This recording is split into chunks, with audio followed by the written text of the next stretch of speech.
sonhos da igreja é ensinar, viu, irmãos? Então, sempre que eu comentar alguma coisa, os irmãos, esse já está nos ensinando. Ele é o comandante desse batalhão aqui, né?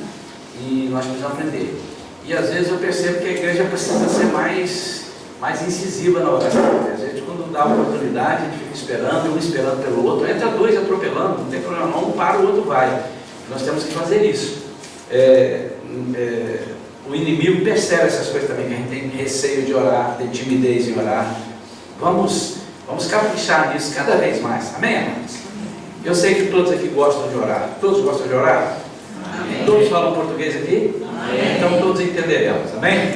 Graças a Deus. O único que não fala português aqui é o Marcelo, que é alemão, e o Rogério também, que é alemão. São dois alemães que nós temos aqui no nosso meio. Amém? Na semana passada, não, você não é alemão, você é falsificado.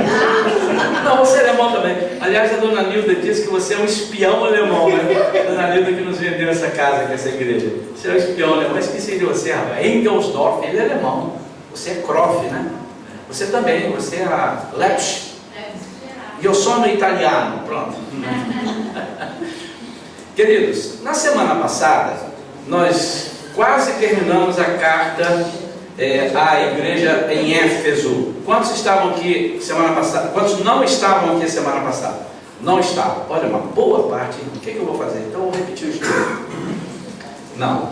Mas eu vou dar toda vez que eu vou entrar na outra carta, nós temos que fazer é assim que ela orienta aqui. Lembrar o que foi feito. Para vocês perceberem que tem interligação. Jesus se apresenta a cada igreja de uma forma. E para cada igreja ele está falando de uma forma, tem a ver com aquela igreja. E é uma das personalidades dele. Todas elas, vocês depois voltem. Quem é que está estudando essas cartas, estudando em casa? Leandro, está estudando? É muito bom. A Beth hoje me ligou para fazer uma pergunta, para tirar uma dúvida, né? É bom.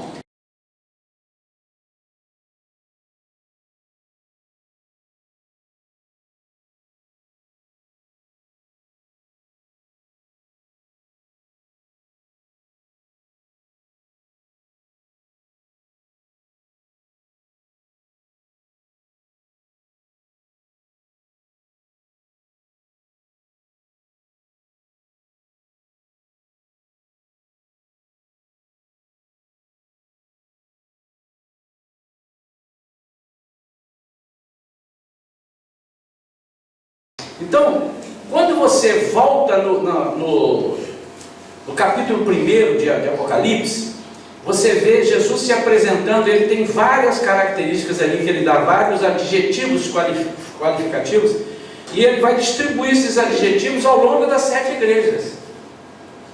E é interessante, porque quando ele se apresenta, como vocês vão ver hoje, a igreja de Esmirna, ele está dizendo: eu estou contigo porque eu sou isso. Olha, cuidado com isso, porque eu sou isso, eu estou vendo, eu ajo dessa forma, cuidado com isso. Então, nós temos que ver isso e entender. Por isso que as 7 cartas, elas vão assim, não digo entrelaçar, mas elas se complementam, porque é uma mensagem. Jesus não está passando uma mensagem, ele está passando uma mensagem para uma igreja, ele está passando para todas. E essas 7 igrejas, elas representam todas as igrejas. Todas as igrejas. Né? Representam o que já aconteceu, o que está acontecendo e o que há de acontecer. São as coisas que são e as coisas que serão. Amém? Então, na carta da igreja para a igreja de Éfeso, nós observamos 2 coisas que Jesus confronta eles. Quais foram as 2 coisas? Se você tiver anotado, pode colar e pode falar, que é bom que todo mundo fala. 2 coisas de Jesus: eu tenho contra ti 2 coisas. Ele não fala 2 coisas, ele diz as 2 coisas. Quais são? O primeiro amor. Isso é uma coisa que Jesus não abre mão, e nós vamos entender o que é esse primeiro amor. E segunda, as obras dos nicolaítas. Então, nós já passamos até por aqui, mas eu vou dar só um repeteco, e eu fiz um resumíssimo daqui para isso. Primeiro, eu não sei se eu falei, passei batido, mas toda a carta eu vou dizer agora para vocês entenderem. Essa igreja é a igreja que atuou do ano 30 ao ano 100. Então, é a igreja do primeiro século, a igreja de Éfeso. Eu estou lá na Éfeso, eu vou entrar agora mesmo na Esmirna. E é uma igreja que, eu poderia dizer, uma igreja bem interessante. Bem interessante. A igreja que tinha a presença do apóstolo Paulo, a igreja onde Timóteo, né? Quem mais? A igreja de Priscila e Áquila. Mas quem? É uma igreja, olha só, você qual é a igreja? Eu sou a igreja do que é o pastor? Apóstolo Paulo. E quem é que está trabalhando junto com o apóstolo Paulo? Quem está lá com ele é o Timóteo. Muito bem, aquele que é como se fosse filho de Paulo. Paulo trata ele como filho. Mas é quem? Quem trabalha lá com... Quem é da área administrativa, financeira? Priscila e Áquila, estão lá. Então é uma igreja, e era uma igreja que tinha muitas obras. Vocês se lembram? Olha só, vocês se lembram o que Jesus fala dessa igreja? Só fica com a Bíblia aberta em Apocalipse capítulo 2, e você vai ver. Olha o que Jesus fala dessa igreja. Eu sei as tuas obras, o teu trabalho. É uma igreja que trabalhava. A tua paciência, era uma igreja paciente, né? Não pode sofrer os maus. Puseste a prova os que dizem ser apóstolos e não são. Quer dizer, apóstolo falso ela botava para fora, né? Tu os achaste mentirosos, sofrestes, tens paciência, trabalhaste pelo nome e não te cansaste. É uma igreja incansável. Mas que igreja boa, não? Vamos ver mais. Tenho porém contra ti que deixaste o teu primeiro amor. E ele está dizendo, lembra-te depois de onde caíste. Então o primeiro amor para Jesus é coisa muito séria. Eu vou te dizer por que é sério. Não é simplesmente porque você, Jesus, eu te amava 200, agora eu te amo 160, mas eu ainda te amo. Não, o primeiro amor, nós vamos ver, é porque ele largou de amar Jesus para amar as outras coisas, inclusive as obras da igreja. Será que nós temos igrejas assim, hoje, no século 21? Nós temos igrejas que amam tanto as suas obras, tanto o que eles fazem, e que esquecem até que Jesus está ali, que Jesus é o rei? Nós temos. Então olha como é que ele se dirige à igreja de Éfeso. Isto diz aquele que tem na sua destra as 7 estrelas, que anda no meio dos 7 castiçais de ouro, ou candeeiros de ouro. Algumas versões candeeiro é a mesma coisa. Este é aquele que está no meio do candeeiro. Este é aquele que está velando e zelando pela iluminação que você tem que ter, que você precisa ter. Aí, ele diz assim, porque deixaste o primeiro amor, eu vou remover vocês do candeeiro. Ele não fala que vai perder a salvação, vai arrancar a salvação, vai destruí-los. Não, ele vai remover do candeeiro. Então, remover do candeeiro significa, para que serve o candeeiro? Para quê? Para iluminar. Ele vai dizer assim, você não vai iluminar mais. Mas ele também quer dizer que esta igreja ela não dará o mesmo testemunho que dava antes. Porque as pessoas, quando olham para... Tem parábolas disso. A Bíblia tem que ser olhada toda, tá, irmãos? Você não pode pegar um pedaço da Bíblia. Lembra agora as passagens que diz, quem é que pode acender um candeeiro e botar debaixo de uma mesa? Para que serve? Sabe o que ele está dizendo? O que adianta você ser luz e não dar testemunho? É isso que ele está dizendo. Por quê? Se você é luz, as pessoas precisam ver ali uma luz. Olha como está claro isso aqui. Olha, ele nos fez bem. Essa claridade nos fez bem. E quando você esconde, quando Jesus diz isso, você também esconde o testemunho. Então sabe o que Jesus está dizendo aqui? Eu vou remover o seu testemunho. Você será uma pessoa sem testemunho. Agora comece a imaginar um crente que não ilumina, um crente que não tem graça mais, um crente que não tem testemunho. Ele é um crente, mas trabalha igual um louco. Então, tem um exemplo que a gente deu aqui, casal de namorados, e aí fica namorando, então o tempo todo junto, aí saiu, poxa, que saudade, você acabaram de ver ontem à noite, hoje de manhã já ligou que estava com saudade. e fica naquela coisa, e às vezes sentam, já vi em várias igrejas, o casalzinho de namorados senta lá e está sentado, um do lado, não fala nada. Você está falando nada, mas tem prazer de estar do lado. Aí depois se casa. Quando se casam, eles começam a lutar pela família. É válido lutar pela família? É, claro que é válido. Aí começa a mulher trabalhando o dobro do tempo, o homem trabalhando o triplo do tempo, né? E cuidando da casa e tal, e eles já não conversam mais, quase, não, mas eles estão tratando de tudo que precisa, comprando mais casa, comprando mais carro, e comprando mais isso, e cuidando das roupas, e mandando todo semestre alguém limpar a casa, e pintar, e tal, e vamos fazer isso, vamos fazer aquilo. Um belo dia, eles descobrem que eles não têm mais nenhuma afinidade. Mas eles estavam trabalhando muito para quê?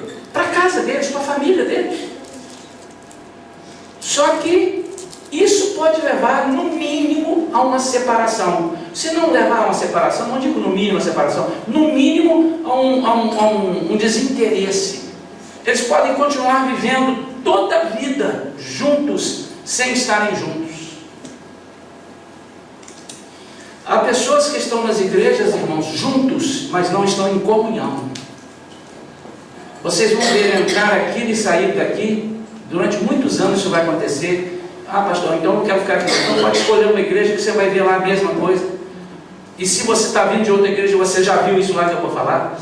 Pessoas que vão entrar e vão sair, entrando de um jeito e saindo de outro. Umas para o bem, outras para o mal. E às vezes desanimam. Pessoas que vocês vão perceber que vão estar trabalhando muito o tempo todo. Eu conheci nessas minhas andanças por aí, eu já fui membro de pelo menos 4 ou 5 igrejas, né, viajando, mudei para Vitória, depois mudei para São Paulo. Eu conheci em Niterói uma pessoa, e a Vera sabe quem é também, e essa pessoa, durante os 20 anos que eu fui dessa igreja, Igreja Metodista Central de Niterói, nunca vi essa pessoa na escola dominical. Nunca vi. Nunca vi ela num culto todo, do início ao fim. Nunca vi. Eu nunca vi. E eu não faltava no culto, eu era líder da mocidade, dirigente do coral, eu nunca vi. Mas o que essa mulher trabalhava, meu irmão, ela estava na cantina, ela estava no seu dia, ela levantava. E quando ela não tinha nada para fazer, dava comichão nela, ela não conseguia ficar sentada dentro da igreja, porque não acostumou. Então nós temos que acostumar as coisas de Deus. E Jesus diz assim, por conta disso. Então os casados estavam vendo coisas da família, mas eles esquecem o primeiro amor. Ele já não pega mais na mão dela. Ela pode cortar o cabelo, ficar careca, botar a peruca roxa, ele não vai perceber. Assim há muitos crentes, irmãos, que estão aqui, Deus está falando, e ele às vezes até escuta o que a pessoa está dizendo, mas não está entendendo o que é de Deus. E ele escuta tudo errado. Ele escuta assim, aquela pessoa falou isso, né? Aquela pessoa falou, ele não entendeu como um recado de Deus. São pessoas, e isso Jesus disse assim, eu vou remover você. Eu vou tirar o seu testemunho, vou tirar o seu brilho. Segunda coisa na igreja de Éfeso, resumindo bem rapidamente, e eu vou falar de uma coisa que nós não falamos, lembra que nós vamos terminar hoje? Vou falar já. Foi o nicolaítismo, por causa dos nicolaístas. O que era isso? Esse povo, os nicolaítas, eram povos que criaram regras para montar, para fazer o domínio. Tem uma versão que diz que Nicolau foi um cara herege e muito besteirento, não sei o que, mas isso é história, não se prova isso não. Não sei se você já leu isso também lá nas suas... Você tem uns mapas, não tem? Eu procurei os mapas para comprar, tem falta, nessa piada e tudo. Precisava falar com você essa semana ou até domingo, para a gente ver se a gente já vê o que mapa, para a gente começar a mostrar às pessoas também, para dar uma ajuda aí. Hoje nós não estamos eu tive problemas, nós não estamos com um pendrive. Eu achei que do jeito que eu ia fazer aqui hoje, eu vou fazer o certo é que nós vamos fazer o pendrive como estavam, o data show como estavam lá antes, não. Tudo lido. Nós vamos dar mais essa liberdade das pessoas discutirem e nós vamos fazer um resumo. Então, não há registro que isso tenha sido, se era um tal de Nicolau, e então ele era um herege, ele ficou dentro da igreja, ele fez isso. Não há. Há indícios que possa ser, mas o certo é que na raiz da palavra, Nicolau quer dizer dominador do povo. Nico, dominador, lau, povo. É isso? Hein? É isso? Eu estava lendo, inclusive, que tem um nome Nike. Podem falar, tá, irmãos? Tem? O nome Nike veio de Vitória, Nike. Nike. Aquela marca. Vitória no sentido É do grego. como é que diz? Vitória na raiz da palavra, eu já tinha lido isso. Vitória sobre as pessoas. Isso, exato. Exatamente. Tipo assim, eu venci sobre você. Claro, pastor, todo mundo está disputando alguma coisa, venceu sobre tu, na área pessoal. Eu consegui te dominar. Você conseguiu ficar quieto. Então, daí começam a surgir, o que Jesus começa a criticar, começam a surgir aquelas regras que os homens começam a fazer dentro da igreja, regras que ele inventa. Você quer ver? Será que nós temos isso hoje, irmãos? Temos. Vamos dar um exemplo? Irmão, eu te vi fazendo isso assim de errado. Você fez, não fez? Confessa que fez. Confessa que fez. Senão você vai me atrapalhar, meu irmão. Eu vi você fazendo, meu irmão. Você vai depois ter uma conversa no gabinete comigo. Ele desobedeceu o pastor. Eu vi você fazendo uma coisa errada, irmão. Você fez isso assim, não foi? Olha só, você vai ficar 6 meses sem tomar Santa Ceia. Vamos lá para o catolicismo, eles fizeram muito isso. Rogério, ninguém está falando mal da igreja católica não, fica tranquilo, tá? O Rogério vem do catolicismo, eu só quero fazer isso para você ficar muito à vontade, filho. Aqui essa igreja nunca, pode alguém, um ou outro falar, mas não é a conduta do pastor. Então você tem que olhar o que o pastor fala, tá? Você vai rezar 30 Padre Nossos e 40 Ave Marias. Onde é que está escrito isso? Me mostra na Bíblia que a pessoa, para ser perdoada, ele precisa orar ou rezar 30 Padre Nosso e uma Ave Maria, ou 5 Ave Marias, ou 20 Ave Maria, e levar 10 chicotadas. Me diz onde está isso. Mas eu te digo onde está o contrário disso. Que tudo aquilo que você pedir a Deus, crendo que recebestes, assim será. Já recebi, assim será. E disse também que Ele é rico em perdoar. Então agora vamos para a igreja evangélica. Tem muitas, a Assembleia de Deus tem isso. Algumas metodistas no passado tinham, batistas às vezes têm. Olha só, você vai ficar 6 meses sem tomar Santa Ceia. Por que 6 meses? Pastor, 6 meses é um tempo para ele refletir. Será que é o suficiente uma pessoa aprende em 6 meses? Quem sabe em uma semana ele já está completamente transformado. Porque eu creio no poder transformador de Deus. Então eu ponho essa regra. Vocês estão entendendo por que nós aqui não temos isso? Irmão, olha só, você está em pecado, pede perdão agora e vem participar da ceia. Agora, cuidado, hein? Não fica repetindo não, porque Deus não é doido, Deus não é bobo. Não engana Deus não. Outra coisa, para fazer parte aqui, você tem que fazer assim, e você tem que vestir essa roupa aqui, e você tem que dar 3 pulinhos, e você tem que fazer isso. São coisas que as pessoas foram criando regras. Não vamos ficar falando tudo aqui, senão daqui a pouco a gente acaba desnudando alguma denominação, e não é a nossa intenção. Mas são coisas do homem, que a Bíblia não diz. Mas agora, cuidado também, pastor, então o senhor está me dizendo que tudo posso. Não é isso que eu estou dizendo.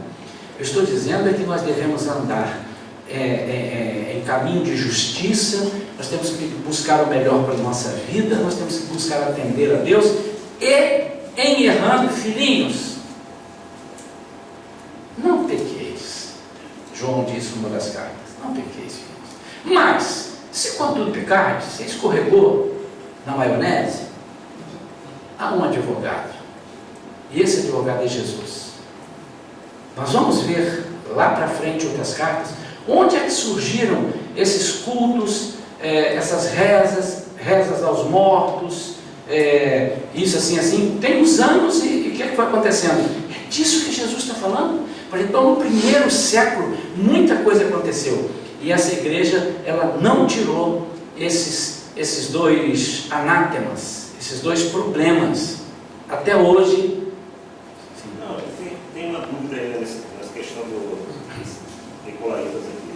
Diz assim, na minha versão que é atualizada, diz assim: tem contudo a teu favor que odeias as obras dos Nicolaitas, as quais eu também odeio. Foi muito bom você tocar isso. Diz que ele tem a favor. Peraí, mas é o que nós vamos falar agora.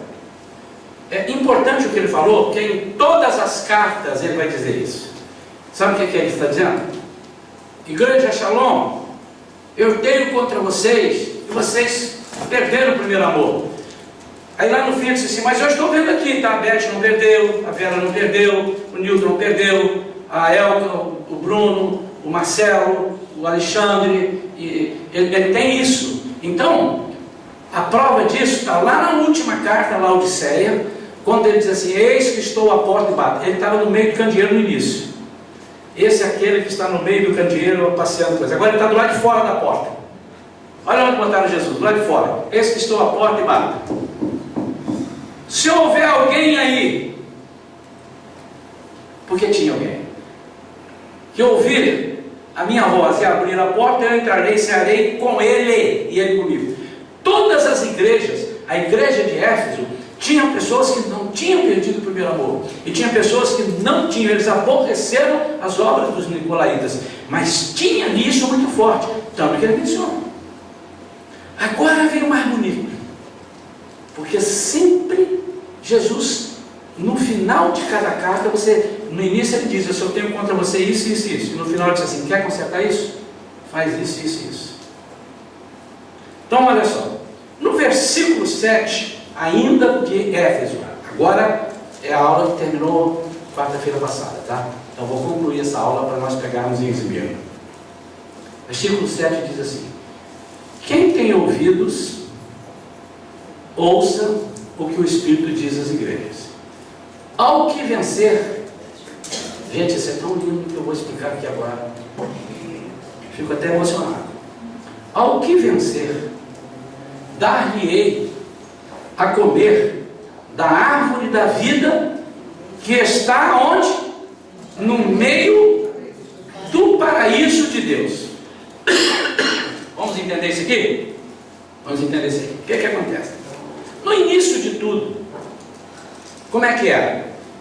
Deus com Adão e Eva. E Deus falou assim, eu tenho duas árvores aqui. Aquela ali é a árvore da vida. E essa daqui é a árvore do conhecimento do bem e do mal. Ele não proibiu que comesse nenhuma nem outra. No começo da árvore da vida, ele disse assim, essa do conhecimento do bem e do mal, eu não quero que você toque. Mas ele não disse assim, você não tem escolha, você só pode escolher essa. Ele só disse, você está colocado à prova. Irmãos, para um pouquinho. Eu tenho pedido aos professores que falem isso, se não estão falando, até tem a maioria deles estão aqui, e eu peço que falem, e a igreja, a visão da igreja é essa, nós não somos nicolaítas, tá bem? Mas nós estamos aqui para ensinar. Queridos, olha só, eu preguei sobre as 3 semanas, eu preguei sobre a lepra na igreja, que é o pecado. Você faz o que você quiser, irmão.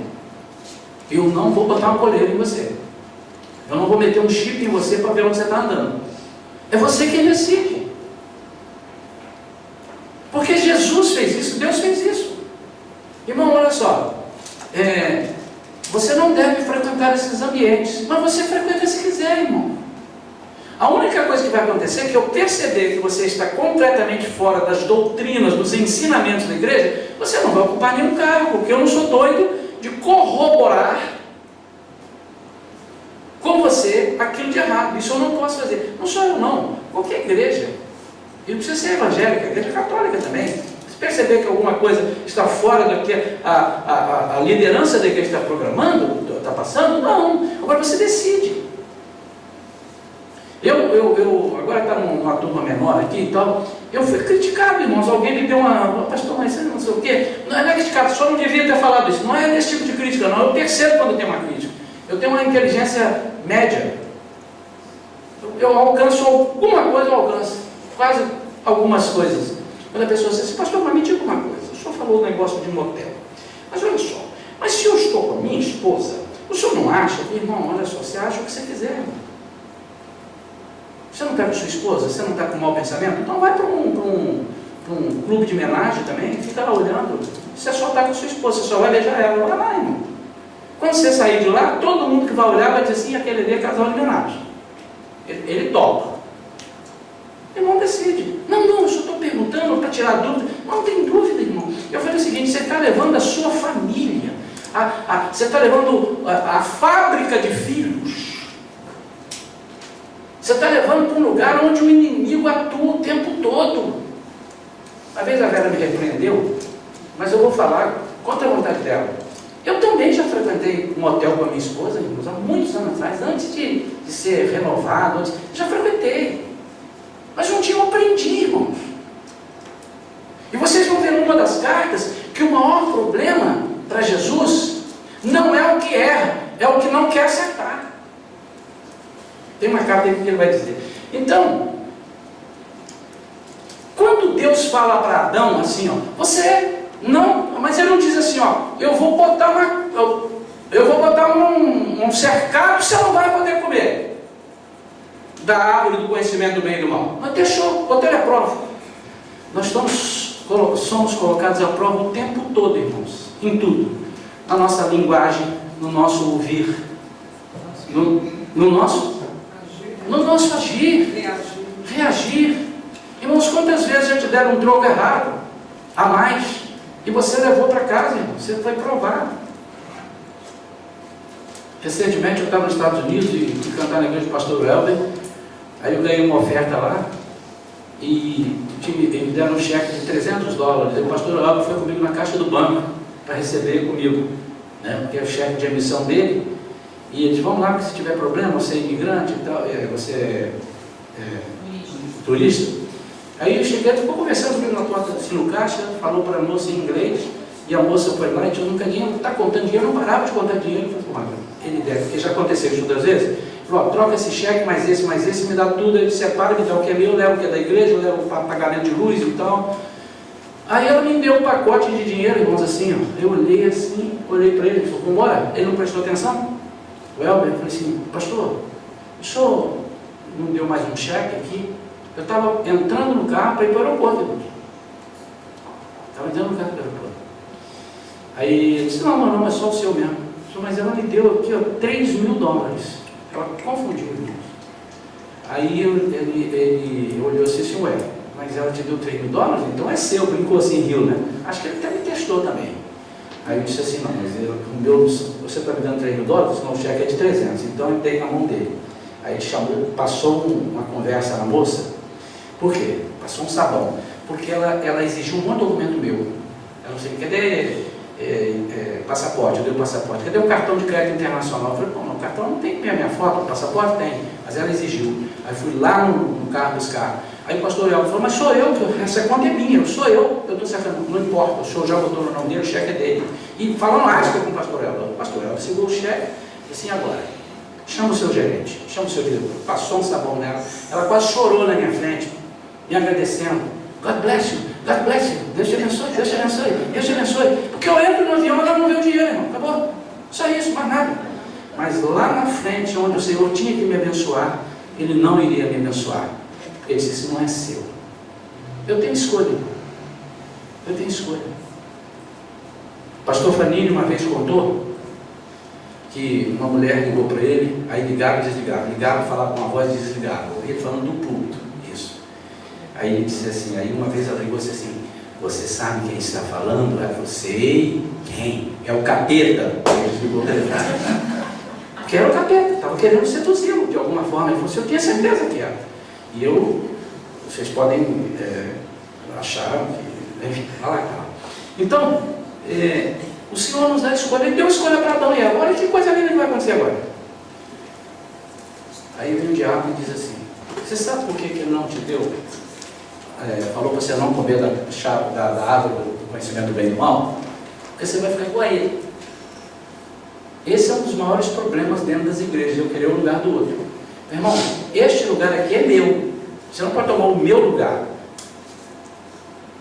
Você pode ser um outro pastor, mas o meu lugar é meu. Eu sou obra-prima. Como é que você vai tomar o meu lugar? Né? Agora você quer tomar meu nome, minha identidade, minha impressão digital? E eu não posso tomar o seu é o seu. Jesus te fez assim, Deus te fez assim, você é obra-prima. Por quê? Por isso que você é caro. Não tem cópia sua por aí. Aí o capeta diz para ele assim, você tem certeza? Segunda coisa terrível, não é nós falarmos, é nós ouvirmos. A fofoca só prolifera porque ela encontra ouvidos. O traficante só continua porque tem quem compra. Para de comprar que não vai. A lei da oferta e da procura, irmãos. É a lei mais antiga que existe. Vamos comer. Comeu. Quando comeu, caiu em pecado. Sabe o que acontece em seguida? Sabe o que acontece em seguida? Deus trancou o caminho da árvore da vida e botou lá o querubim com a espada, e você vai ver isso agora. Abre em Gênesis capítulo 3, versículos 23 e 24. Eu vou te dizer por que ele fez isso. 3, 23 e 24. Lê alto aí alguém.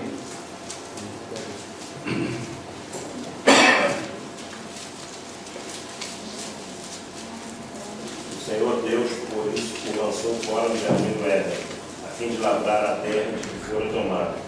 E expulso o homem, colocou querubins ao oriente do jardim do Éden e ao refugio de uma espada que se revolvia, para guardar o caminho da árvore da vida. Sabe por quê? Olha o que eu descobri, que coisa linda. É porque se esse homem, a árvore da vida, para que serve a árvore da vida?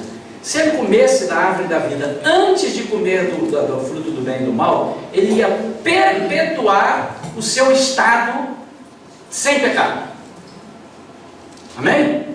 No momento que ele pecou, hein? Vai falar, Adelaide. Eterna, acabou, meu irmão. Você tem uma escolha, você tem comunhão eterna com Deus. Mas no momento que ele comeu da outra, ele pecou. Se Deus não tranca aquilo ali, ele ia se dar mal. Por quê? Porque a árvore da vida é para perpetuar o seu estado que você está agora.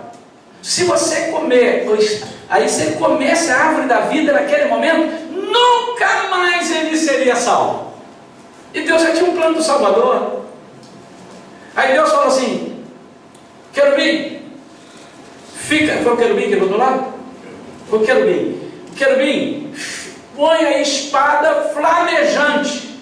Espada de fogo, flamejante de fogo? Não é do Flamengo não, né?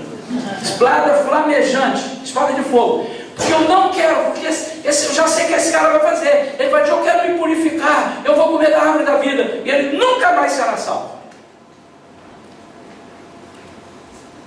Por isso que ele disse assim: ao que vencer, dar-lhe-ei a comer da árvore da vida que está no paraíso, no centro do paraíso de Deus.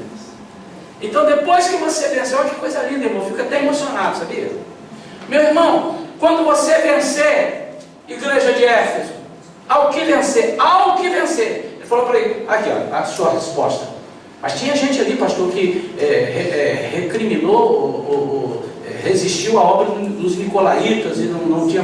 Então, ao que vencer, quem venceu? Quem venceu aí? 10, 5, 10, levanta a mão. Então, ao que vencer, eu dar-lhe-ei a comer da árvore da vida. Você será perpetuamente santo, perfeito. Nunca mais você morrerá. Esse é o que vencer, pode também comparar hoje para nós que a salvação é individual. Com certeza, a Bíblia diz que a salvação é individual. Isso aí, ao que vencer. A salvação não é para a igreja Shalom, mas ela é endereçada à igreja Shalom. Por isso que ele fala: o anjo da igreja, ele distribui aí. E eu estou distribuindo a salvação para quem desejar, não minha, mas do que Deus me deu. Você pega se quiser, você pega se quiser. Então, não, você vai ter que vir assim. Você não pode sentar assim, descruza a perna, está em pecado, não sei o quê. Então, eu vou. Não, é brincadeira, fica com a perna cruzada, filho. É igual o cara, se eu tenho um passarinho ensinado, não foge nunca. Você vai lá dentro da gaiola e está preso. Ele não vai fugir, está preso. Solta. O que Jesus quer é que você seja livre sem essas amarras. Mas que você saiba decidir. Amém ou não amém? Amém. Então, vamos passar para a carta à igreja em Esmirna. A partir do versículo 8, diz assim: e ao anjo da igreja, lembra que eu falei, só um minutinho, lembra que eu falei ainda há pouco sobre as 7 cartas? Eu disse que elas são o quê? Elas são interligadas. Isso é língua portuguesa, tá, irmãos? Tem um versículo que diz assim, olha para mim. Tem um versículo que diz assim, estava ver aqui na cabeça agora para falar isso. Tem vários, mas um deles é esse, ó. Em nome do Pai, e do Filho, e do Espírito Santo. É diferente, em nome do Pai, do Filho, do Espírito Santo. Quando você interliga as coisas, você está chamando a atenção para todas as outras coisas. Olha a primeira carta. Escreve ao anjo da igreja que está em Éfeso, versículo 8. E ao anjo que está em Esmirna, versículo 12. E ao anjo da igreja que está em Pérgamo, versículo 18. E ao anjo da igreja de Tiatira, capítulo 3. E ao anjo. Vocês estão percebendo, irmãos? Então, Jesus tinha uma mensagem para 7 igrejas, porque essas 7, elas representam o completar. Troço feio que eu falei agora, mas esse é o completo.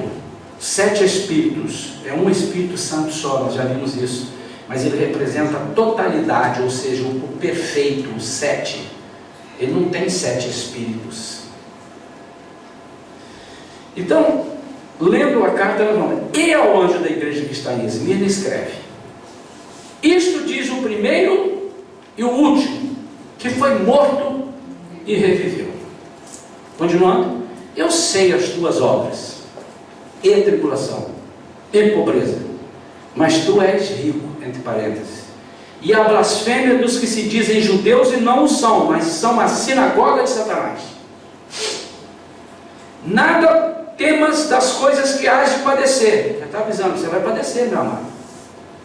Eis que o diabo lançará alguns de vós na prisão, para que sejais tentados e tereis uma tribulação de 10 dias. Esses 10 dias não necessariamente são 10 dias de hoje. Ser fiel até a morte, e dar-te-ei a coroa da vida. Quem tem ouvidos, ouça o que o Espírito diz às igrejas. O que vencer não receberá o dano da segunda morte. A primeira coisa que eu quero que você preste atenção aí: qual é a repreensão para essa igreja? Lê de novo e qual é a repreensão? O que ele tem contra a igreja? Fala, Jorge, por favor. Nada. Ele não diz: eu tenho contra ti isso, eu tenho contra ti aquilo. Não tem nada contra essa igreja. Mas você sabe o que essa igreja é? É uma igreja sofredora. Amados, nós aprendemos que um dos melhores ensinamentos, guarde as suas devidas proporções, um dos melhores ensinamentos que nós temos é o sofrimento.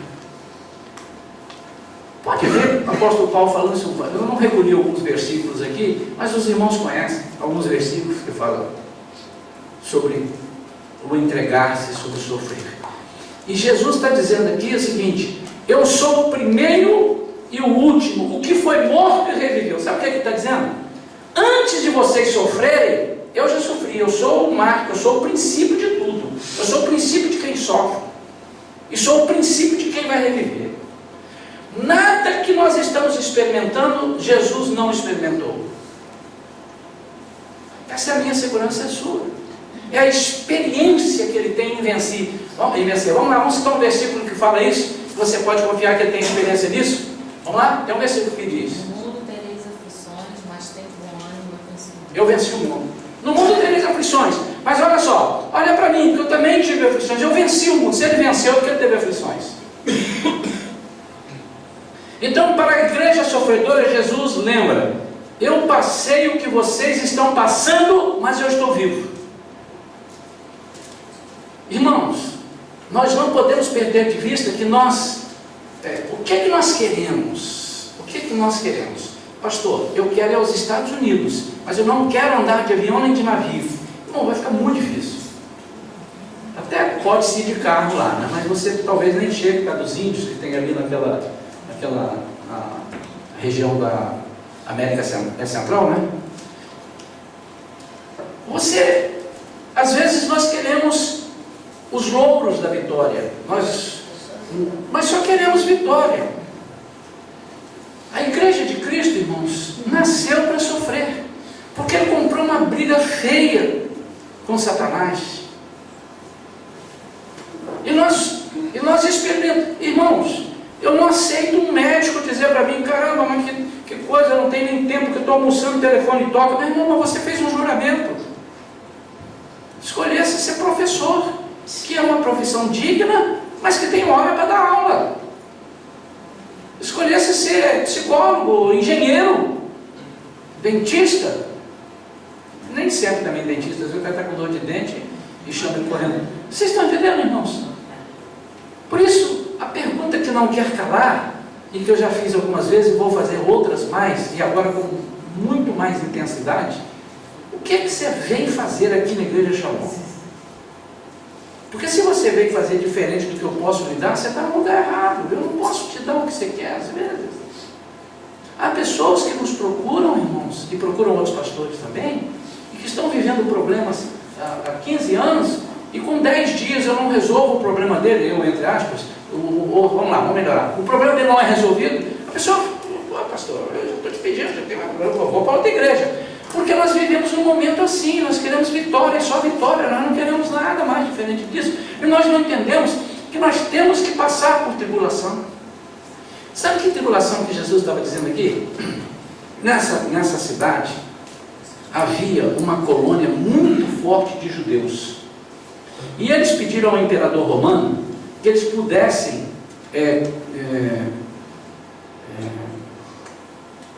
exercer, não pudessem cultuar a sua religião, que eles pudessem ser judeus como se ele estivesse lá na terra dele. Nós sabemos que eles estão aqui num lugar onde é a Turquia. Estavam fora. Então o imperador permitiu como se houvesse um Israel ali. Então essa igreja, ela estava entre dois ataques, o ataque dos romanos e o ataque daqueles que deveriam ser aliados de Deus. Por isso que ele fala de sinagoga, irmãos. Igreja. Aqueles que deveriam ser aliados estavam enfrentando a igreja de Cristo. A Vivian falou hoje um negócio, nós estávamos conversando, o bispo Lockman lá no retiro falou uma coisa, e ela fala isso daqui. Ela disse assim, judeu não é aquele que nasceu em Israel, para Jesus não. Tanto que Paulo bate forte em Pedro, isso, em Gálatas, né, Adelaide? Que ele fala muito sobre isso. Rapaz, mas você quer que todo mundo seja judeu? Você quer que todo mundo seja circuncidado? Paulo bate forte, o que é isso, rapaz? Então, o judeu é aquele que circuncida o quê? O coração. Ele fez uma analogia. Você circuncidou, então você é judeu. Não circuncidou, deixa eu olhar. Então você não é judeu. Para Jesus, judeu é aquele que aceita ele. Então nós somos o Israel de Deus. Por isso que nós somos chamados descendentes de Abraão sem ser judeus. Você é descendente lá da Alemanha, você é alemão, né? Então, mas você é judeu. Mas nessa coisa, então o pastor, o bispo Lockman, disse assim, fiz uma carta para os pastores, eu posso dizer porque ele disse público, né? Ele disse assim, fiz uma carta para os meus pastores, e quem gostar, gosta, quem não gostar, para os pastores estudar um pouco mais de geografia, história, né? Eles botam uma bandeira de Israel dentro da igreja, aquilo ali é a bandeira da nação de Israel. Nós estamos cultuando a nação de Israel, essa bandeira ali é a bandeira do Estado de Israel, que persegue os cristãos, que nos atrapalha. Nós temos que, sim, falar das coisas de Deus, do Israel de Deus, e não do Estado de Israel. Eu não estou defendendo o Estado de Israel, eu não tenho nada com o Estado de Israel. E quando a Bíblia, essa apostila aqui, ela faz uma conversa, você quer entender o final dos tempos, você quer entender o relógio de Deus, olha para Israel, mas ele não está falando do Estado de Israel, ele está falando do povo escolhido de Deus. Então, conheça a tua tribulação. Esmirna estava numa colônia, como eu disse, judaica muito forte. E eles receberam a autorização do imperador romano para viverem sua religião e agirem como judeus. Ali eles eram judeus. Hoje tem muitas pessoas assim. Hoje você tem os judeus lá em... Você vê onde eles estão judeus, né? com aquele kipá, né? Mas tudo, e falam que só querem casar com o povo da sua tribo, da sua nação, e eles vivem. Mas naquela época, eles eram perseguidos. Então o imperador falou assim: vocês vão ser judeus onde vocês quiserem, não tem problema. Então os cristãos em Esmirna eram apertados pelos dois lados, pelos romanos e judeus.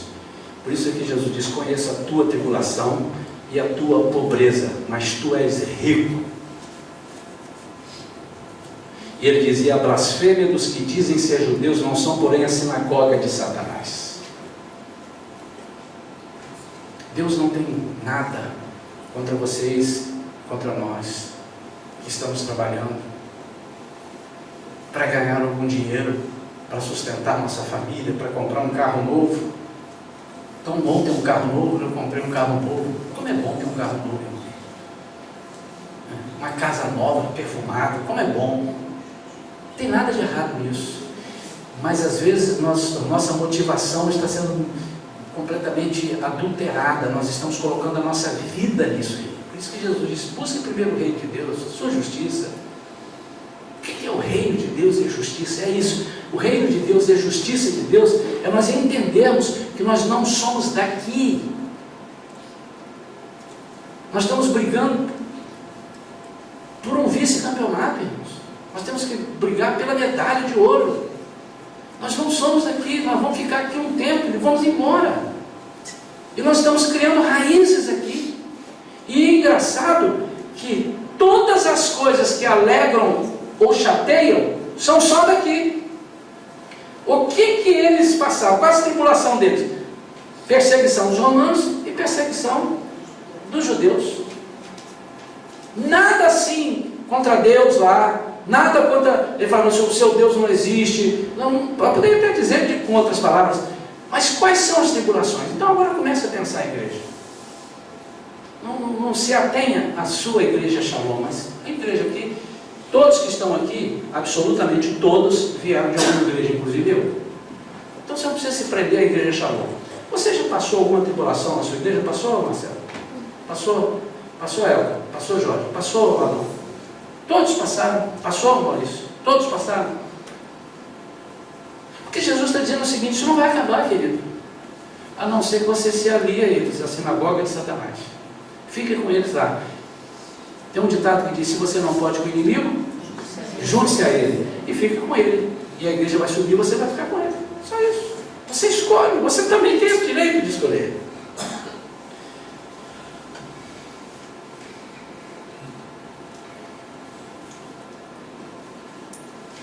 Em Hebreus capítulo 12, versículo 5, olha o que diz. Quer ver? Olha.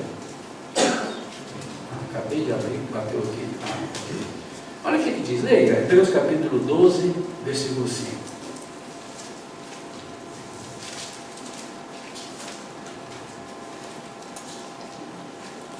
E já vos esqueceste da exortação que argumenta convosco como filhos. Filho meu, não desprezes a correção do Senhor, e não desmaies quando por eles fores repreendido. Às vezes, amados, nós não aguentamos repreensão do Senhor. Eu não estou falando de repreensão do homem, mas muitas vezes o homem está repreendendo em nome do Senhor alguma coisa. Mas é a repreensão do Senhor. Nós estamos querendo viver uma vida de libertinagem.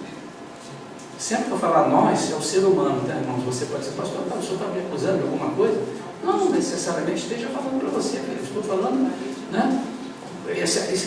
Outra coisa, se você ficar zangado, fique zangado com Jesus, porque foi ele que escreveu isso aqui. É ele que falou para João: escreve isso daí. Isso veio do coração dele. Haverá tempo, em Timóteo, 2 Timóteo 4,3 diz assim: haverá tempo em que eles não suportarão a sã doutrina e vão querer ouvir somente o que querem ouvir. Nós temos visto isso hoje, irmãos.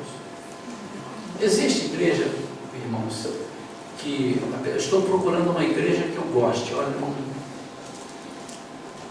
gostei do que esse pastor falou, não. Eu vou procurar outra na hora. Aí vai encaixar. 2 meses o pastor vai falar tudo, vai coincidir que o pastor está falando uma série de vitória. Deus! Glória! Quando ele entrar já sabia. Toda igreja é igual. Aí, toda igreja é igual. E não é toda igreja é igual. Toda todo ser humano é falho. E nós não queremos ouvir. Nós queremos ouvir aquilo que nos agrada. Paulo está falando para quem? Para o ímpio? Está falando para a igreja. Mas devemos estar alertas. Quando vem uma palavra dura, queremos desanimar. Jesus é duro quando expõe os erros, irmãos. Nunca vi Jesus dizendo assim, olha, isso acontece, viu? Isso é assim mesmo. Vem cá que eu te amo tanto, esquece isso. Eu não conheço nenhuma passagem quando Jesus vem repreender-nos ou vem acusar de um erro. E isso não só Jesus, no Antigo Testamento era assim mesmo. Quando Natan, o profeta Natan, vai falar com Davi, ele estava diante da majestade do rei, que podia mandar cortar a cabeça dele. Mas ele chegou e disse, apontou o dedo no meio da testa de Davi e disse, é o Senhor. Esse errado aí é o Senhor. E Deus não encobre os erros de ninguém. Então, qual é a repreensão para essa igreja? Nenhuma. Queridos, quando nós aprendemos a viver em meio, não é aceitar a tribulação e sermos derrotados e continuamos, mas quando nós aprendemos a viver no meio da tribulação e saber que a nossa estada aqui é de passagem e nós vamos estar em um outro lugar, nós vamos suportar. O Senhor está te dizendo assim, lá no último versículo, Ele está dizendo assim, o que vencer não receberá o dano da segunda morte. Sabe o que ele está dizendo? O que ele está dizendo aí? O que vencer não receberá o dano da segunda morte. Qual é a segunda morte, irmão? É a morte espiritual. Mas que morte que é? Eterna. Porque essa morte que meu pai morreu, meu avô morreu e alguns morreram, essa morte ainda não é a definitiva. Alguns vão ser julgados e irão para o inferno. E outros serão ressuscitados e nem julgados serão. Amém, amados? Aqueles que morreram salvos, não há julgamento para eles. O que Jesus vai julgar são as obras para galardão, mas ele não será julgado. Amém? Amém. Ele está dizendo aqui, eu garanto a você que você está no primeiro time. O que adianta você estar achando que está no primeiro time e está no segundo? Deixa eu ver se eu me lembro da ilustração. Diz que alguém conversando com o pastor falou assim, meu amado, mas quem garante que eu vou precisar de fazer isso, eu me desviar disso, me desviar daquilo, buscar a santificação assim? Quem me garante que eu vou chegar lá? Porque Jesus, eu sempre aprendi que Ele é bênção, Ele é graça, Ele é amor. Quem me garante que eu vou chegar diante dEle e Ele vai me perguntar e eu vou precisar disso? Ninguém me garante. A Bíblia não é tão clara dizendo, tem uma controvérsia, não, você está salvo para sempre, não sei o quê. Foi por causa dessa discussão. Aí o pastor falou assim, você tem toda a razão. E ele disse, eu não tenho? Tenho. Mas e se ele te pedir? Você vai ter tempo de voltar para dar para ele isso? Então, na dúvida, santifique-se. Você não vai para um restaurante e diz assim, será que esse restaurante aceita cheque? Meu amor, não sei. E cartão de crédito? Pode ser Visa ou Master. Você tem qual? Eu tenho o Visa, tenho o Master e tenho o American Express. Vamos levar os três. Porque ele pode nos pedir. Tem isso na Bíblia? Tem. Quando o faraó diz assim para Moisés, deixa aqui o gado, pode levar tudo, você já pediu, então leva agora as crianças, era a quarta proposta de faraó, deixa o gado, leva tudo. Aí ele disse o que, Beth? Nenhuma unha ficará. Ou seja, quando você corta a unha do animal, ou do casco, do cavalo, então, nem isso vai ficar. Ele quis dizer assim, nem o resto, nem de nada. Aí ele completa por quê? Porque não sei o que o Senhor vai nos pedir até que lá cheguemos. Então é melhor levar tudo.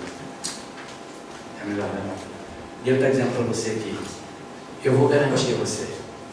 Como nós temos vivido, irmãos? Como nós temos vivido? Será que nós temos vivido não querendo passar aperto? Ele cita aqui alguns irmãos.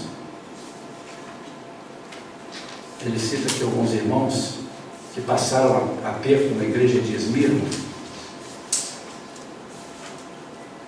Policarpo foi um homem já de idade avançada, líder da igreja em Esmirna, foi preso e levado à arena para negar a Jesus. Porém ele disse, por 63 anos eu sirvo ao meu Senhor, que Ele nunca me desapontou. Como posso negá-lo agora? Foi queimado vivo em seguida. Simeano era líder em Jerusalém, foi crucificado. Inácio, no ano 115 depois de Cristo, foi julgado aos leões. Justino, chamado o Mártir, foi martirizado em Roma. Brandina, uma jovem escrava, após ser torturada tremendamente, de manhã até a noite, foi questionada: vai negar? Ela respondeu: não. Um cristão não pode reconhecer o pecado. Então são relatos que foram deixados. Eu ouvi alguém dizer um tempo atrás: será que se nós fôssemos perseguidos, nós enfrentaríamos? Alguém já disse assim: serviria para mostrar quem é quem. Mas eu te garanto uma coisa: é no meio da tribulação é que nós crescemos. Amém. É no meio da tribulação. Estava lendo sobre como é que eles procedem, sim. Lembrando sempre que esse versículo diz assim: a tribulação traz a experiência a esperança. Não, a tribulação traz a paciência. A paciência. A experiência, a esperança. Amados, vocês podem dizer que sim, pastor, você está falando uma coisa utópica, ninguém. Mas aqui perto da gente, não estão, aqui perto, não está muito longe, não. Está lá naqueles países muçulmanos, não está muito longe, não pega um avião que no dia seguinte você está lá. As pessoas estão sendo queimadas, as pessoas estão sendo amputadas. Eu vi testemunho, eu estava nos Estados Unidos e vi testemunho de um missionário que vai ter coragem assim na China, né? E ele estava na China mesmo. Não, ele estava lá num outro lugar. E ele disse que eles matavam as pessoas e agora eles pararam de matar, porque quanto mais matavam, mais a igreja crescia. Então eles resolveram cortar o braço, deixar a pessoa viva, para a pessoa dizer por que o braço cortou. E eles disseram: com isso todo mundo vai se assustar. Aí piorou o negócio, começou a dar mais conversão, porque as pessoas chegavam: quem que você está queimado? Eu disse: eu fui queimado porque eu não neguei Jesus. Aí a pessoa disse: mas que coisa linda, que Jesus é esse que você aceitou ser queimado? Eu também quero esse Jesus. Aí o negócio proliferou, não adiantou nada, eles estão sem saber o que fazer. Eu tinha uma coisa aqui que uma pessoa conta. Está aqui. Registro, isso é história. Registro de um governador da época ordenando a um cristão que negasse Jesus. Ele disse: se você não negar, vou te banir da terra. O cristão respondeu: da terra você pode me banir, mas de Jesus você não pode, pois Jesus mesmo disse que onde eu estivesse ele estaria comigo. Disse também que nunca me deixaria, que jamais me abandonaria. O governador continuou: então vou confiscar todos os seus bens. Ele respondeu: meu tesouro está no céu, o senhor não pode ir até lá pegá-lo. O governador, já nervoso, disse: eu vou te matar. E o cristão respondeu: já morri em Cristo, estou morto para o mundo, a minha vida está escondida em Cristo, o Senhor não pode tirá-la. Por último, já nervoso, o governador disse: o que podemos fazer com esse fanático? Ele já não sabia mais o que fazer. Tem alguns versículos que eu faço questão de ler para te encorajar. Abra alguém em 2 Timóteo 3,12, João 15, 18, 20 a 21 é o outro.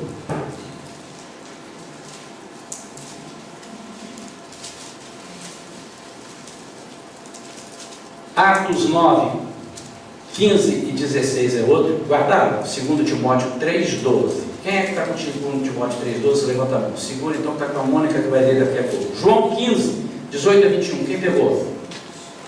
Miriam. Atos 9, 15 e 16. Adelaide. 2 Coríntios 12, de 1 a 10. 2 Coríntios 12, de 1 a 10. Mais um pega esse aí. Vamos ler esse texto. Leiam bem devagar, tá? Para que nós possamos meditar. Palavra do Senhor para a sua vida e para a minha vida. Todos os que querem viver a vida cristã unidos com Cristo Jesus serão perseguidos. Repete, por favor. Todos os que querem viver a vida cristã unidos com Cristo Jesus serão perseguidos. Só um minutinho. Quantos não querem ser perseguidos aqui na igreja? Levanta a mão. Para não ter comichão de levantar a mão. Você não quer ser perseguido aqui na igreja? Não digo aqui na igreja. Aqui na igreja não quer ser perseguido, nem aqui nem fora. Quantos não querem ser perseguidos? Então vocês entenderam o versículo. Nós estamos unidos com Cristo. Ele jamais nos abandonará. Escreve isso, amado. Em frente, o Senhor não nos dá uma tribulação maior ou carga maior do que a possamos suportar. O segundo é o João 15, 18 a 21. Foi Miriam. Jesus continuou: se o mundo odeia vocês, lembrem que ele me odiou primeiro. Primeiro, Se vocês fossem do mundo, o mundo os amaria por vocês serem dele. Mas eu os escolhi entre as pessoas do mundo, e vocês não são mais dele. Por isso, o mundo odeia vocês. Lembrem do que eu disse: o empregado não é mais importante do que o patrão. Se as pessoas que são do mundo me perseguiram, também perseguirão vocês. Se elas obedeceram aos meus ensinamentos, também obedecerão aos ensinamentos de vocês. Por causa de mim... é o 21, é isso? Aí 21 agora, né? Por causa de mim, essas pessoas vão lhes fazer tudo isso, porque não conhecem aquele que me enviou. Sabe o que eu deduzo então, queridos? Quando nós negamos isso, nós estamos negando o nome de Jesus. Quando eu não aceito sofrer, mas não é aquele sofrimento, irmãos, eu vou sofrer. Como é que você vai sofrer? Eu vou subir ajoelhado um monte, ou a escadaria da Igreja da Penha, que eles costumam fazer penitências ali, ou então vou a pé até Aparecida, ou eu vou me chicotear e não sei o quê. Não, isso você não precisa fazer. Isso, Jesus já fez isso tudo por você, já levou na cara, cusparada, tapa, isso ele já pegou. Esses que Jesus levou era você que tinha que levar, e eu, todos nós. Mas perseguição é dizer assim: ei, você, hein? Você quer ver um exemplo? Né? Um exemplozinho bem fraquinho. Quantos de vocês já foram debochados porque seu time foi para a segunda divisão? Eu não sei, porque meu time nunca foi para a segunda divisão. Você, não é, Alexandre? Aí você trocou de time, né? Você torce por outro. O time dele é importante para ele. É isso que ele está dizendo. Não, mas eu não estou recriminando ele, não. Ele já deixou a camisa do Flamengo. Não, é importante nessa área aí. É importante na sua vida, não. É importante na área do esporte. Senão você trocaria. Não. Quando ele voltar a ganhar, eu volto para lá. Eu já vi gente dizer assim: eu sou do que vence. Você já disse isso? Será que isso é uma personalidade? Então, se a igreja aqui estiver começando a levar lambada e gente passando por dia, opa, vou sair daqui que o negócio está feio aqui, vou embora para outro lugar. Aí você abre a lista assim: igreja vencedora. Tem esse nome de igreja: igreja vencedora, igreja que jamais perde, igreja da vitória do nome de Jesus. É lá que você tem que ficar. Mas quando você entrar lá, vai começar a perder, porque nós somos assim, nós somos os erros. Para concluir, tem mais dois textos: Atos 19, 15 e 16. 9. Disse, porém, o Senhor: vai, queixa para mim vários juízos para levar o meu nome diante dos gentios e dos reis e dos filhos de Israel. E eu lhe mostrarei quanto deve padecer pelo meu nome. Eu lhe mostrarei o quanto deve padecer pelo meu nome. Sabe o que significa isso, irmãos? Eu lhe mostrarei o quanto ele é parecido comigo. Eu lhe mostrarei o quanto ele está próximo de mim. Porque se estão atacando a ele por causa de mim, é porque estão vendo nele a minha imagem. Então, quanto mais nós somos perseguidos, mais próximo de Jesus nós estamos. Quanto mais nós estamos tranquilos e ninguém fala nada conosco, mais próximo do inimigo nós estamos, porque ele diz, isso aqui já deu. Você já viu alguém marcar um jogador ruim no jogo de futebol? Tem um ditado, diz que essa bola marca ele. Ele é tão ruim que ele tropeça no liso. Deixa ele quieto, ninguém marca. Agora, e o Neymar? Teve um jogo aí que eu vi 4 em cima do Neymar, marcando ele. Porque se deixar ele livre, ele vai fazer um gol. Você já viu alguém jogando a pedra numa árvore sem frutos? Não. Então, quando nós damos frutos, nós chamamos atenção. Mas lá na igreja de Éfeso, Jesus disse assim, se você deixar o primeiro amor, eu vou fazer com que você não dê mais fruto. E o que acontece com a figueira que não dá fruto? O outro texto é grande, é quando o apóstolo Paulo fala sobre o espinho que ele tem na carne.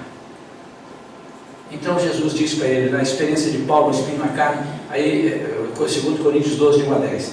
Então Jesus disse assim para ele, meu amigo, você está preocupado com espinho? Tem tanta coisa melhor do que esse espinho, por exemplo, a minha graça. Enquanto você tiver a minha graça, você não vai ter derrota, a minha graça te basta, você precisa da minha graça. Então, amados, às vezes nós estamos pedindo ao Senhor para tirar de nós a tribulação, a perseguição, mas é nela que nós temos aprendido, e é com ela que nós vamos aprender. Deixa eu te dizer, dizem que a melhor forma do profissional em qualquer área crescer é quando vem uma crise, ele inventa. Quando está tudo de vento em polpa, ele está vendendo, ele só está tirando pedido, é uma da aperta a tecla, mais um pedido, quanto dá? Quando começa, ele tem que variar, ele tem que inventar, ele tem que fazer toalha para enxugar gelo, ele tem que inventar alguma coisa, aí ele começa a criar, porque a crise, porque foi ali que ele apertou. Amém? Para encerrar, ele diz, conheço a tua tribulação e a tua pobreza, mas tu és rico. Eu tenho certeza que se você ler um pouco mais sobre a história de Esmirna, primeiro que a cidade não era pobre, basta dizer que tinha lá uma colônia de judeus, e judeu não vai para lugar que não tem nada, judeu só entra onde tem ouro, entre aspas, tá bem? Ele está dizendo que a igreja, vamos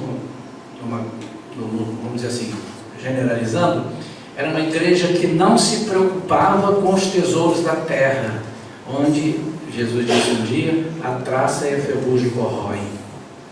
Mas a igreja era rica porque estava no alto conceito de Deus. Onde você está hoje? Em que conceito você está? Irmãos, eu tenho aprendido na minha vida, eu posso falar isso porque eu vivi isso, eu tenho vivido de vez em quando, eu aconselho para minhas filhas, eu aconselhei quando elas estavam comigo, mas hoje, quando dá oportunidade, se o assunto permite, eu também falo. A minha irmã viveu isso, eu já contei aqui. Em primeiro lugar, o reino de Deus, Deus te honra, sabe? Tem pessoas que, não fiquem zangados comigo não, porque eu não estou lembrando assim, exatamente de alguém que falou isso para mim recentemente não. Deixa eu falar uma coisa com os irmãos. Irmãos, às vezes a gente fala assim, pastor falou isso, eu contei para ele, não posso contar. Irmãos, pode ser o Espírito Santo mandando eu falar para você. Você não pode me impedir isso. Mas eu não vou ficar te julgando indireta, não. Se eu lembrar que eu tenho que falar uma coisa para a Miriam, eu vou te chamar depois do culto. Miriam, vem cá, olha só, papapá. Mas eu posso pegar o problema dela e alertar. Como domingo alguém vai falar aqui dos 2 jovens que foram acidentados, um morreu e o outro morreu depois do enterro, já estavam falando que ele já tinha morrido também. Jovens desviados, jovens que não obedeceram aos pais, jovens que não obedeceram aos seus pastores. Quem vai falar isso é quem viveu com eles. Vai dar a palavra domingo. Eu disse, mas eu não vou falar, você vai falar, você que conheceu. E ela vai falar. Então, às vezes Jesus está tentando falar. Então, quando eu disser assim, isso assim, isso assim assado, não pode falar nada com o pastor. Irmãos, não é por aí, tá, queridos? Fiquem tranquilos. Se alguém disser assim, pastor, eu errei, eu adulterei, eu não vou falar assim, olha irmão, aquele irmão ali adulterou. Isso nunca você vai ouvir de mim. Mas eu posso falar assim, cuidado irmãos, cuidado com o adultério, irmãos, cuidado com os encantamentos das mulheres no trabalho. Isso eu posso falar, ou não? Eu posso não, devo falar. Né? Várias pessoas dizem assim, pastor, o que está acontecendo que você não está vindo à igreja? Eu ouvi já dizer, pastor, mas o fato de vir à igreja não quer dizer que eu não sou crente não. É verdade, não quer dizer. Mas tem muito a ver. Por que você não vem? Ah, pastor, eu estou com 3 provas, eu estou estudando demais as provas. Olha só, querido, você está trocando o tempo de adoração a Deus pela prova. Será que Ele vai lhe fazer você lembrar lá na hora, quando você fala assim, me ajuda? Ele precisa me ajudar como? Que você nem me adorou. Pastor, eu não vim porque eu tive muita coisa para fazer, eu estou trabalhando. Irmãos, esse Deus não pode permitir que você fique enfermo 10 dias na cama. Eu quero ver você trabalhar, irmão. Então eu aprendi o seguinte, meu velho pai me ensinava, uma cultura muito pequena, quase analfabeta, mas com conhecimento de Deus muito grande. Ele tinha experiências vivas. Deus fez na coisa daquele homem coisas loucas para confundir sábios. E ele dizia assim, ele disse para minha irmã, filha, né? Ele disse, você vai sim à igreja hoje, né? Hoje é dia do Senhor, domingo, vai adorar, mas olha o tamanho do livro. Já aconteceu aqui várias vezes, mas tem gente aqui que não viu. Minha filha, você quando voltar da igreja você estuda, mas não vai dar tempo, vai cair na prova só o que der tempo que você estudar. E ela foi para a igreja, adorou a Deus, voltou para casa, estudou e só caiu aquilo que ela conseguiu estudar. Aí eu falei isso aqui na igreja, para uma irmã, não vou citar o nome dela, que ela não está aqui agora. E ela disse, pastor, será que eu... então vou fazer isso. E ela confiou na palavra do pastor, de Deus, que era o pastor que estava falando, e ela veio, passou a vir. Ela depois disse, pastor, incrível, eu fui para a prova e só caiu aquilo que eu pude estudar. Eu falei, irmã, vale a pena dedicar a sua vida ao Senhor. Vale a pena você consagrar a sua vida ao Senhor. E Jesus está dizendo aqui, então, é isso mesmo. Quem tem ouvidos, ouça o que o Espírito diz às igrejas. O que vencer não receberá o dano da segunda morte. Aguenta na tribulação. Aguenta na tribulação. Tenho certeza absoluta que o Senhor está provando você. Eu estou passando por algumas tribulações, tem algumas decisões para a gente tomar, que são coisas que a gente precisa tomar, né? Aí tem que orar e não sabe. Aí tem hora que dá vontade de desistir, assim, não quero não. Aí o Senhor disse, mas eu estou te ensinando. Há coisas que você como profissional, você que trabalha lá na Arraial, quanto tempo você está lá, Alexandre? 2 anos. Você hoje sabe igualzinho o serviço dela quando na primeira semana, não sabe? Sim. Igualzinho. Na primeira semana você sabia igual sabe hoje, né? Tá. Eu fiz a pergunta errada também, né? Experiência. Agora, deve ter tido um momento que você saiu de lá chorando, ou não sei o quê, ou sentiu inveja, e disse, eu vou jogar, mamãe, não vou mais lá, não volto, pai. Não volto porque estão querendo puxar meu tapete. Teve alguma vez assim? Toda hora, quase todos os dias. Mas por que você não saiu ainda? Porque vale a pena. Vale a pena. E a igreja vale a pena? Muito mais. É isso que nós precisamos aprender. O que nós precisamos é de enfrentar o inimigo e não jogar a toalha.